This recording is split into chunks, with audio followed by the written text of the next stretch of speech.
Assalamualaikum dan selamat tengah hari semua. Saya Rashidi Ali lagi. Hari ini kita bersama dengan Iras Motor, iaitu stok-stok unit yang buat masa ni available dekat kita punya showroom.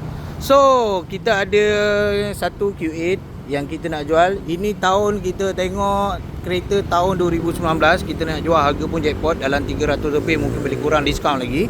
Kereta tahun 2019. And then yang ni stok kita ada Toyota Harrier G. Yang ni semi leader. Yang ni dia datang dalam 2 tone punya interior. Tahun 2021, harga best price bawah 160 guys, kita nak jual. Korang boleh nego lagi untuk kereta hari raya. Yang ni datang dah siap ada body kit Modelista original daripada Japan. So kita pun ada Jeep Wrangler. Yang ni adalah 100 unit worldwide. Untuk color ni kita ada 100 unit worldwide. Kereta ni tahun 2020, kita nak jual kereta harga bawah 240. Bawah harga dia. So yang ni adalah full standard. Dan ini adalah Jeep Wrangler baru sampai. So kita tengah check QC dia, tengah check barang-barang dia semua. Dia datang memang dia dah tukar, previous owner daripada Japan dah tukar dia punya color sport rim.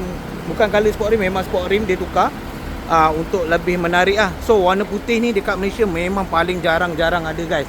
Majority korang boleh tengok adalah warna hitam saja. And then kita pun ada Toyota Voxy.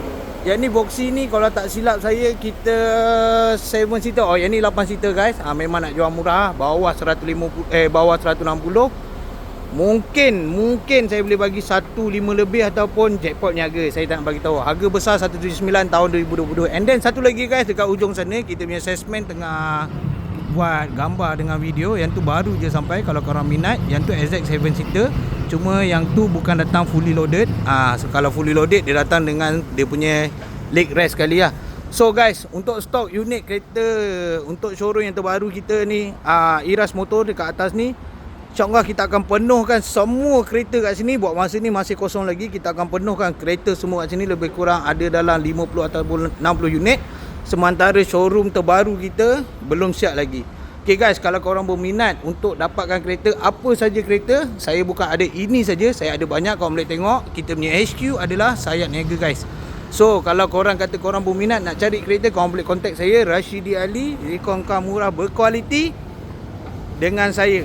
InsyaAllah saya akan cuba membantu anda sebaik mungkin untuk dapat kereta yang berkualiti, harga berpatutan. Dan tak lupa, kita punya warranty kita bagi 8 tahun guys untuk semua kereta. Unlimited claim per year.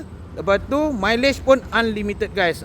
So kalau korang berminat nak dapatkan kereta recon, korang tak tahu macam mana nak beli kereta recon, korang boleh contact saya Rashidi Ali dekat Iras Motor dan Sayat Niaga. Assalamualaikum semua.